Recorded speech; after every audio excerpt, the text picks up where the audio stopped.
questa montagna, anche se io sono ennese di nascita, però mi ha sempre impaurita, intenerita, incantata, mi ha meravigliata sempre, per cui occupa un posto importantissimo nelle mie poesie.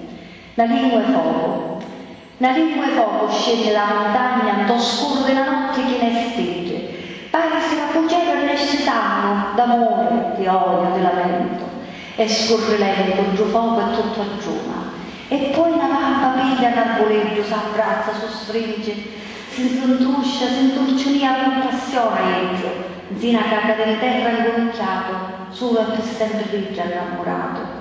Stu fuoco è vita nesta montagna legia, a te sempre viva che respira. Ascolta tentando come un drago, che nesce anima rossa e poi ritira, tiranno senta bocca tutto male, che incontra da sua strada e si la mucca. Mi incanto e mi spavento allo stesso tempo di vedere sto fuoco che cammina, come una manespada sta montagna, la nave nell'oscuro, nella notte, senza padrone, libera di fare ciò che voglia, crescere o morire, addormentarsi, per poi ricominciare e tanto tutta all'aria in quel momento.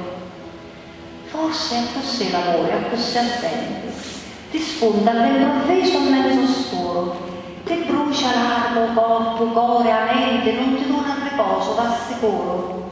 E poi t'appare la mattina tutta bianca, come una zita bucata per la testa, nel cielo azzurro come un mare, vistuta dell'innocenza anziché pere, cuvetto che la scuola che ci canta, un sole che la vasa innamorato, e giù un fuoco ne s'è ammocciato.